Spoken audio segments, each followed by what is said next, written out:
Bienvenue dans cette nouvelle vidéo où nous allons plonger dans une réflexion profonde inspirée par Joseph Murphy sur la présence de Dieu et la sagesse spirituelle. Dans les moments d'incertitude, de doute ou même de questionnement sur notre chemin, Murphy nous offre une perspective unique pour retrouver confiance et paix intérieure. Aujourd'hui, je ne suis pas là pour vous donner des leçons, mais plutôt pour partager des pensées, des outils et des exemples qui, je l'espère, résonneront en vous. Première partie.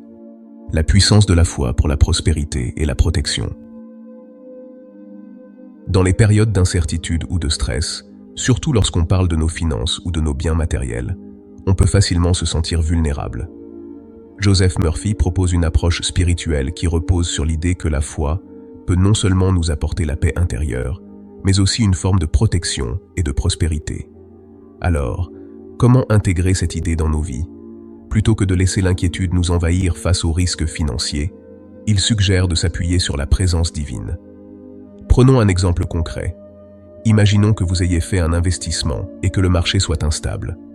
Dans ces moments-là, Murphy nous encourage à dire calmement « L'intelligence infinie gouverne et surveille toutes mes transactions financières et tout ce que je ferai prospérera. » Cette déclaration n'est pas juste une phrase en l'air, elle symbolise un acte de confiance en une force supérieure. Le fait de la répéter fréquemment, surtout quand vous sentez le doute s'installer, crée un ancrage. Vous choisissez de voir cette intelligence divine comme une source de guidance et de protection, vous aidant à faire des choix plus sages et à éviter des pertes. En agissant ainsi, vous invitez une forme de sagesse intérieure à se manifester. Cette sagesse ou intuition vous poussera peut-être à vendre certaines actions ou à investir autrement, car elle vous aide à agir avec discernement, comme si une voix calme intérieure vous montrait les meilleures options. Dans ce processus, la prière devient un outil pour renforcer votre lien avec cette présence protectrice, une pratique qui vous rend plus serein face aux aléas. Il est important de souligner que pour Murphy, il ne s'agit pas de voir Dieu comme une entité qui interviendrait directement dans le marché ou changerait des cours d'action, mais plutôt de vous offrir un état d'esprit qui vous éloigne de la peur et de l'agitation. Il explique que cette foi, cette prière quotidienne autour de vos biens matériels, crée une bulle de protection, où vous vous sentez moins vulnérable et plus confiant. Une prière simple qu'il recommande est de dire « La présence supérieure qui guide les planètes dans leur course et fait briller le soleil préserve tous mes biens, ma demeure, mes affaires et tout ce qui m'appartient. » Cette prière a pour but de nous rappeler que tout ce que nous possédons, matériellement ou émotionnellement, est sous la protection de cette force infinie. En affirmant que Dieu est ma forteresse et ma voûte, vous vous rappelez que vos possessions sont protégées par quelque chose de plus grand que les fluctuations ou les incertitudes de ce monde. Quand on adopte cette perspective, on se libère d'un fardeau. On se recentre sur le sentiment de sécurité, un sentiment qui nous aide à mieux gérer les situations et à prendre des décisions éclairées. Cette conviction quotidienne permet aussi de réduire les comportements impulsifs ou les décisions prises dans la panique. Enfin, Murphy insiste sur le fait que se rappeler chaque jour de cette vérité, de la présence protectrice et aimante de Dieu, ouvre des portes vers une vie enrichie et protégée. Ce n'est pas un processus instantané, mais une pratique qui, jour après jour, crée une base de stabilité et de confiance en soi. En trouvant refuge dans cette foi, on se sent accompagné et soutenu, prêt à affronter chaque défi avec sérénité. Deuxième partie. Apprendre à lâcher prise et trouver la paix intérieure. Dans notre quotidien, il est si facile de se retrouver submergé par des soucis et des préoccupations, surtout lorsqu'il s'agit de nos responsabilités, de nos finances ou de nos relations. Ce que Joseph Murphy propose ici, c'est de se détacher de ces inquiétudes avant de s'endormir, en confiant nos problèmes à ce qu'il appelle la sagesse divine. Plutôt que de rester bloqué dans un cycle de pensées stressantes ou de ruminations, Murphy nous invite à lâcher prise et à trouver la paix intérieure. L'idée peut paraître simple, mais elle demande un certain effort mental. Murphy conseille de formuler une sorte de prière ou de déclaration apaisante avant d'aller dormir, comme par exemple « Je dormirai en paix, car j'ai confié ce problème à la sagesse divine qui est en moi. » Cette phrase agit comme un rappel. Nous ne sommes pas seuls avec nos problèmes, et il existe en nous une source de guidance et de réconfort. À ce moment-là, l'important est d'accepter que nous ne devons pas tout résoudre immédiatement. Murphy utilise une métaphore puissante pour illustrer ce lâcher-prise. Comme le soleil se lève chaque matin, ma réponse se révélera. Cette image nous rappelle que, de la même façon que la nature suit son cours sans intervention de notre part, il y a des réponses, des solutions, qui peuvent émerger naturellement si nous leur laissons le temps. Il s'agit d'un acte de foi, de confiance en notre propre capacité intérieure à faire face. Pourquoi est-ce si important? Lorsque nous tentons de résoudre nos problèmes à tout prix avant de dormir, notre esprit reste en état d'alerte. Cela nous prive du repos et de la clarté que nous pourrions obtenir en dormant. En laissant de côté nos soucis, nous permettons à notre esprit inconscient de travailler en arrière-plan. C'est comme si l'on plantait une graine dans le sol et que l'on acceptait de la laisser germer sans la surveiller en permanence. Murphy explique aussi que, bien souvent, cette pratique de lâcher-prise nous apporte des intuitions ou des solutions qui se révèlent au réveil. Cela peut sembler mystique, mais il y a une logique à cela. En dormant, nous libérons notre esprit des barrières conscientes qui limitent souvent notre capacité à voir la situation sous un nouvel angle.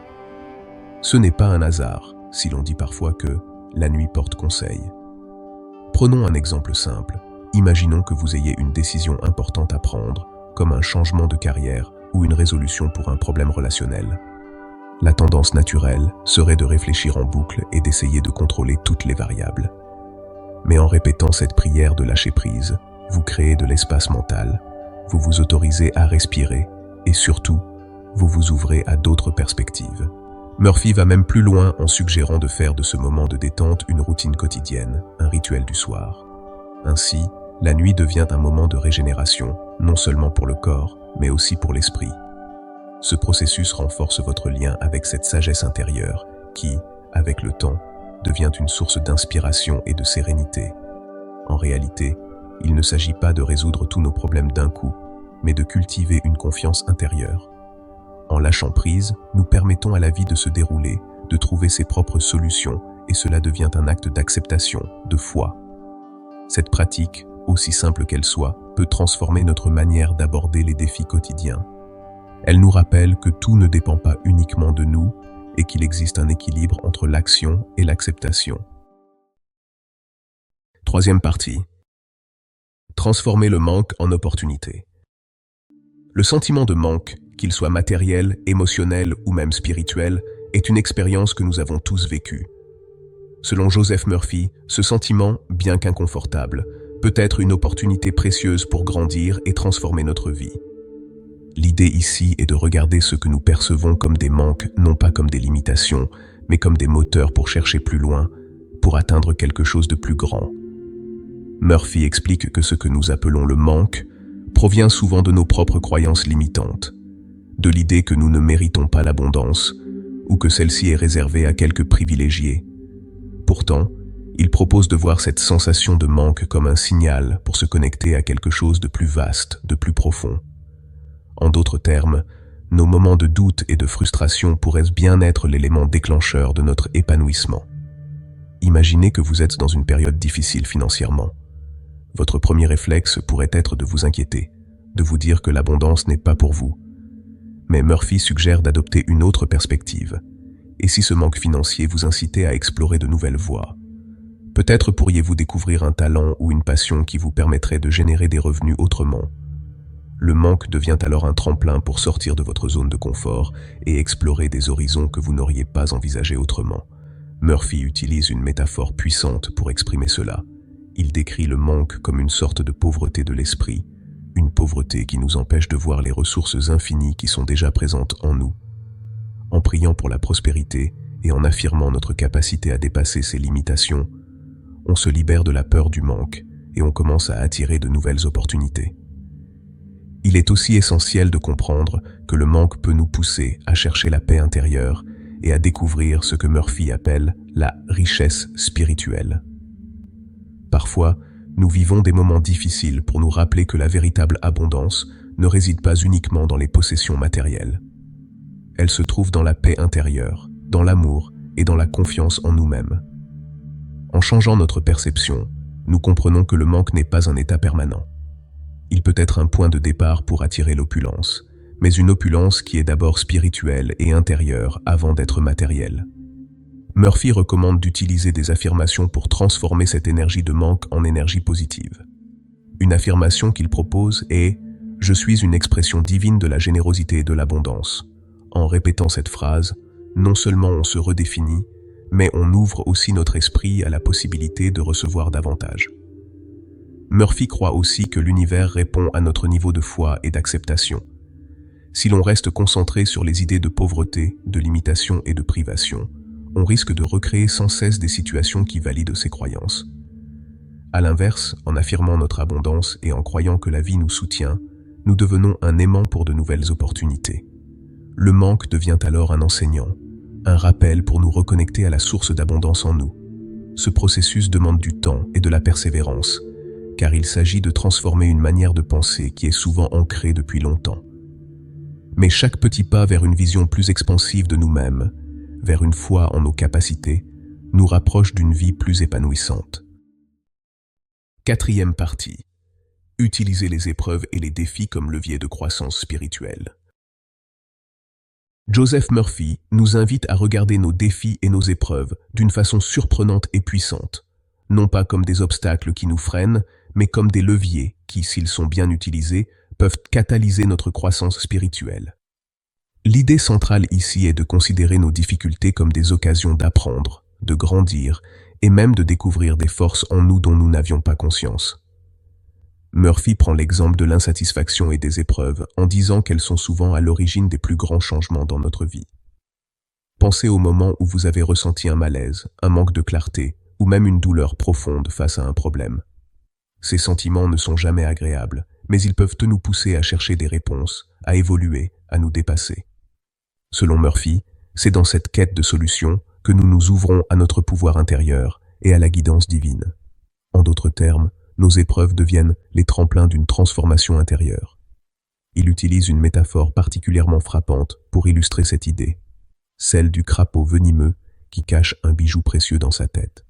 Cela peut paraître étrange, mais l'idée est que même les situations les plus désagréables, celles que nous préférerions éviter, recèlent souvent un trésor caché, une leçon de vie, une prise de conscience, ou même un nouveau chemin. Au lieu de fuir les moments difficiles, Murphy nous invite à les accepter comme des révélateurs de vérité. Il nous montre ce qui a besoin d'être transformé, et il nous aide à faire face à nos propres faiblesses ou peurs pour finalement en sortir plus fort.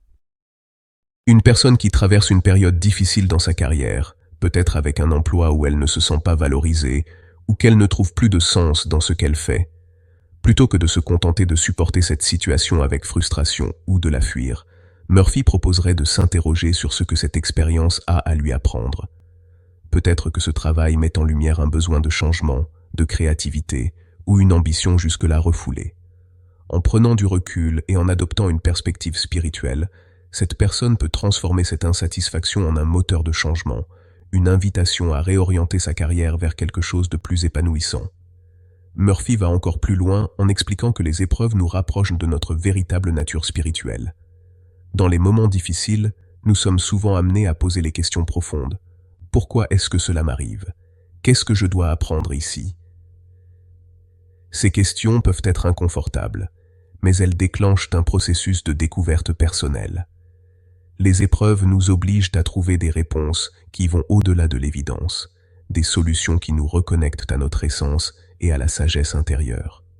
Ce processus, même s'il peut être douloureux, est libérateur. Murphy dit qu'à travers nos souffrances, nos peines et nos malheurs, nous découvrons la vérité libératrice. La souffrance, lorsqu'elle est comprise et acceptée, cesse d'être un fardeau pour devenir un chemin vers la liberté. Il ne s'agit pas ici de se complaire dans la douleur, mais de reconnaître que chaque épreuve a une signification, une raison d'être qui peut nous élever spirituellement. Ce changement de perspective nous permet aussi de devenir plus résilients.